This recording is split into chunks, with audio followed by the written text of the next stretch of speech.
Hello, this is the power supply for the filter part of my vocoder. I'm currently using separate power supplies because parts of the vocoder link through with audio cables, and so you don't need to use the same power supply throughout.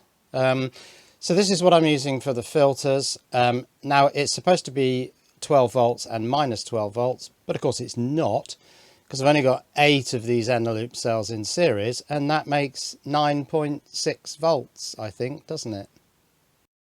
Now, a second problem with these eneloops is that, well, they just don't store very much energy, so it only runs the vocoder for a few hours. So if I leave it on just while I'm fiddling about with it, it just doesn't last very long. So I want to go to something with a bit more energy storage. But there is a third problem with these things, and that is the way they're charged. When you put them into a typical charger, some of these cells just won't go above 1.4 volts because of the way the delta V charging works, where if the voltage momentarily dips, the charger will say, okay, that's an end of charge signal. Most of these go up to about 1.5, 1.52, something like that. They get slightly warm, which you'd expect, because that's when energy is not going into the cell. It's having to be given out in some other form as heat. But some of them are just really stubborn. And, you know, it'd be nice if these chargers had the ability to switch off the delta V functionality so that you could just let them go to 1.5 volts and get warm. But they don't. And so, of course, those cells, when you've got them all in series like this, when all the voltages are coming down, those ones duck down and hit 0 volts first. And then because you've got enough voltage on 8 cells to keep the project running, it actually forces the 0 volt cell negative. And so you end up with a cell that's got a small negative voltage on it. So they're just not ideal. So here's the plan. I'm going to replace these 8 eneloops with 4 sodium ion cells in series, and I've got 2 of these blocks, and they've been sitting around for years and I've not done anything with them. I've never used them. So what I'm going to do is I'm going to spot weld straps onto here and put a couple of wires. I don't know whether you can see, but I've drilled holes for a couple of wires to go through. I was thinking of a different construction. I'll show you what I was thinking. So this is a little 4-pack sodium ion battery that I built, and it's just got spot welds across. I've put a balancer on here to keep the cells all at the same voltage, but the positive and negative terminals are on these banana plugs up on another piece of this holder material. But can I find more of these 26mm holders?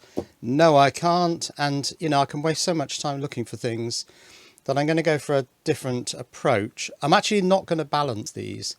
I'm going to just not bother with balancing at all. Sodium ion is okay down to 0 volts.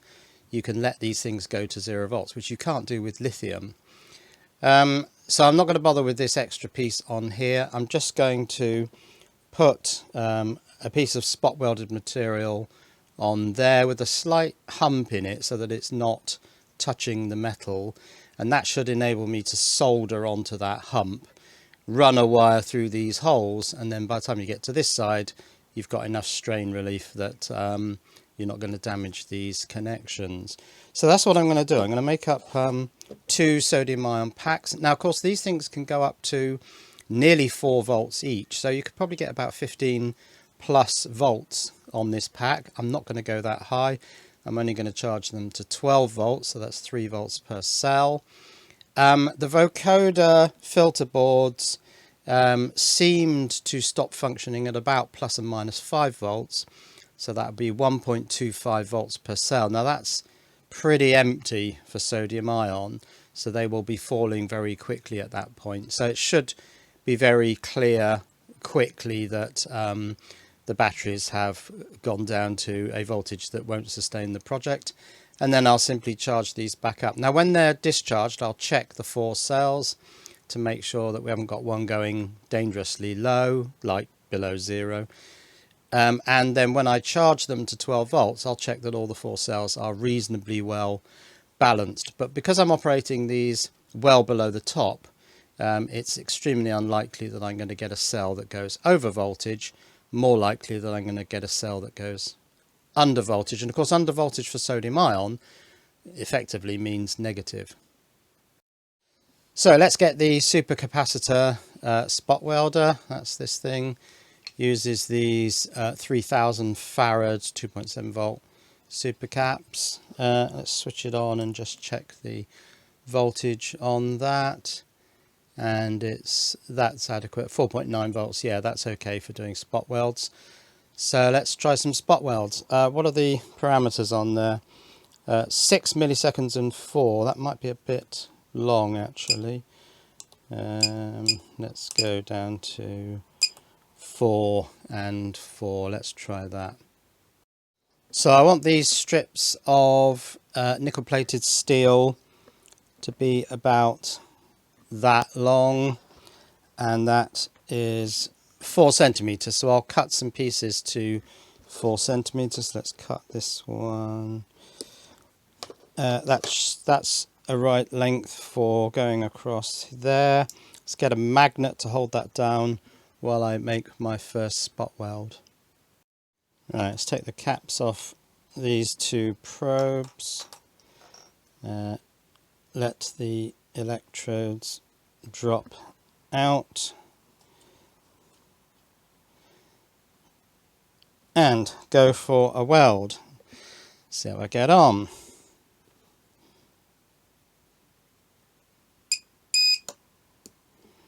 Yeah, that looks like a pretty good weld. Let's do another one. Okay, I'll just check that that is a nice strong weld. So if I try and flex this, yeah, that feels absolutely fine. Good enough for the sort of low currents that this analog audio project is going to pull from this thing. Okay, let's do some welds on this side.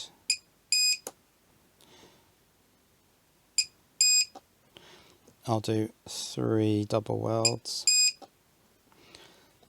Okay, that is good. So now on the other side I want to do 2 vertical pieces like that. Okay, spot weld first vertical piece.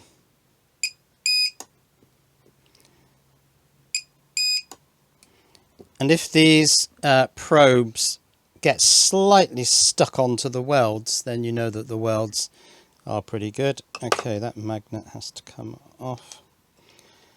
And let's weld this one.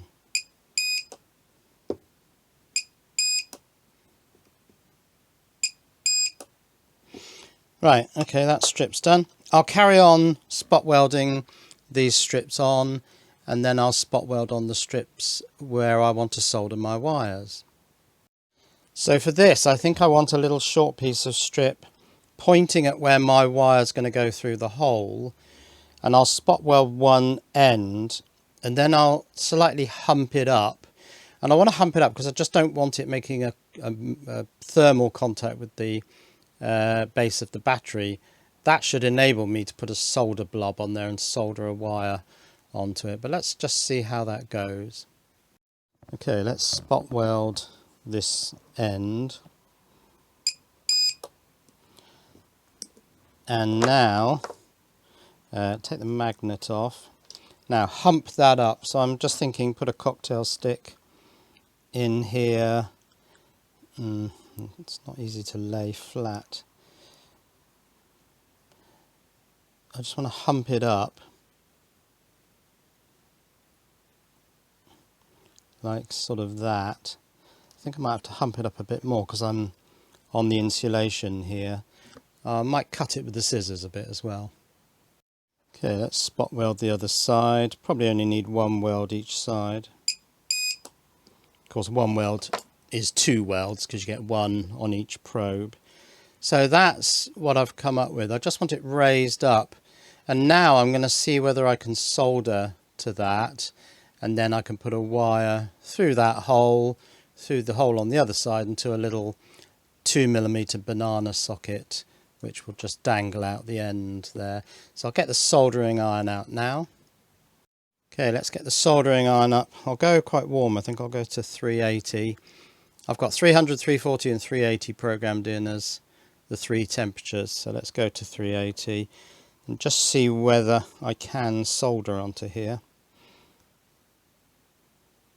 Yeah, that's absolutely fine. That's just as I wanted it, to be able to put a solder blob on there, and then I can put my wire on there and through the hole. Right, I'm going to complete all of this off camera and come back when it's all built. Well, maybe I'll do bits of this on camera, so let's spot weld on my positive connector. Yep, that seems to have worked. Oh, but have I pushed it a bit far this way? Yeah, probably. Let's push that in a bit. It's not quite how I wanted it, but it'll have to do. Spot weld that. Okay, see if I can solder to that. Right, let's cut some pieces of wire. This is 0.5 millimeter squared. Works quite well. This is rated for 10 amps. Works quite well with these 2 millimeter banana plugs and sockets. Let's do 130 mil. And then match the black and the red. Are they the same? Pretty much, I think. Okay, so let's solder 2 millimeter banana sockets. Now they have to be sockets because I'm connecting them to a battery, so I don't want plugs floating about that might touch and blow things up. While I solder to the metal pieces, it's worth putting the plastic pieces on this spike and just opening out the plastic ends, because the wire doesn't fit through nominally, so you just stretch them out a bit. Leave that on there, don't need the magnets, and then the wire will fit through once I've soldered it to these little 2 millimeter receptacles. Right, put some solder into the cup on the banana socket. Is that hot enough? Yeah, maybe. This piece of solder's very short now, but I want to try and use it. Tin that. Oh, that's getting hot. And solder it into there. Okay, so now I can put the red cover on. Tin this black lead and solder it onto this one. Not sure this is hot enough really, but because all the heat's escaping into the crock clip on my little helping hands. And now with the wire threaded through the hole there, I'll just strip the end of that and switch the iron on and tin the end. A few seconds for the iron to warm up, that's it. Tin the end here. Nice fat blob of solder on there. And now I've got to withdraw that a bit. Oh, okay. Bend it over and solder it onto battery positive, like so. Nice bit of wire coming out of there. Okay, let's do the negative. And that's my completed battery. So red wire onto most positive, strip, strip and strip, and then black wire onto most negative.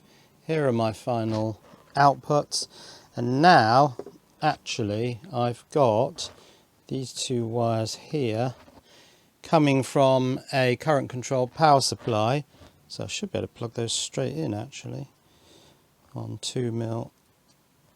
Yeah, should be fine. Let's start charging this up to 12 volts. So I'll do that on this little power supply. Now you can see it's reading 10.1, so these are about 2.5 volts each. And I did check them with the DMM, and they are, all the 4 cells are pretty much exactly the same, but I'll charge it up to 12 volts and then we'll check the 4 cells. So how do you set this thing? There. Set. No, that goes between fields. What do I want? I want amps on the bottom field. Set. I don't know. Press and hold. Constant current. No, I don't think you do anything. I think you just raise these up actually. So it's on 5 volts for charging my supercapacitor. Let's get it up to 12 volts. It should speed up in a minute. Oh, look at that, 11.97. So 12 volts. I think it's set to 1 amp. Yep, there we go. 10.74, 1 amp. So we'll just leave that to charge while I finish the second battery. Right, that's the second battery done. Soldered onto the pos and neg terminals, and I've got my 2 flying 2mm banana sockets. This one is still charging and that's up to 11.27 volts. So when that gets up to 12 volts and the current has fallen down to, I don't know, something small like 100 milliamps or something, I will get the DMM out and we'll measure the voltages of the 4 cells and make sure they're all approximately 3 volts and then get this one charged up. Now I've had a little search but I can't find any white baseboards like this, so unfortunately I think I'm going to have to repurpose this one. Take off, well, get that hot glue off, get these wires out and make up some more of this 0.5mm square cable, but with 2mm banana plugs going to those little blade things which I can push into these screw terminals, and then I shall be able to connect my new sodium ion 12 volt batteries to this connector, and then that will connect to the vocoder circuit boards. Right, it looks like, if you're wondering instantly why there's a sound of scraping on my headsets, because the wires going up to my headphones are sliding on the zip on my hoodie, so, or my top. That's why I keep getting that sort of sound. It's really quite annoying. Right, so now this looks like we've got negative, positive, positive, negative, which I don't quite understand. Negative, positive, positive, negative. Thing is, that will be most negative. This was built for this thing, so it's designed to mate with this. So let's pull the camera down a bit and have a look at these markings. They are adjust negative, ground, adjust positive, and ground. So we've got ground, most positive, ground, most negative. Now the thing is, most positive, I can't think how this works. Let me think about it for a minute. Yeah, so you've got most negative, so that's a negative. So this is minus 12 volts. Is a negative on one of the eneloop battery packs. Its positive is ground. This second terminal is ground. Then you've got most positive, that's plus 12 volts, goes to the next one. And its negative is also ground. So that one there and the second one here and the fourth one connect together. So yeah, these will be the positive of the 2 battery packs will go to these middle 2 pins. I think that's right anyway. So now I'm making up the plugs. So I'll need 4 2mm banana plugs, which I've done. And now I've got these blade things which will go into these little sockets. So I just need to get some heat shrink on there, take the red thing off these, solder them onto the ends of the wires, heat shrink them and all that stuff. And one of the batteries is up to 12 volts and the current is falling away. Then I've got to get the other battery up to 12 volts. But when this one is down to a low current, I'll put the DMM on it and we'll take a look at the voltages of the cells. Now this second pack of cells is measuring 13.5 volts. So I must have charged these cells at some point, probably individually. And so I've got them connected to some light bulbs to bring that back down to 12. But let's have a look at the individual cell voltages. Let's put pos in my left hand, move that out of the way. So this cell is 3.419, 3.415, 3.416, and can't really see what I'm doing, but oh, that one's a bit low, 3.403. So they're all higher than 3 volts, so I'll leave that on the light bulbs for a while to get that down to 12 volts.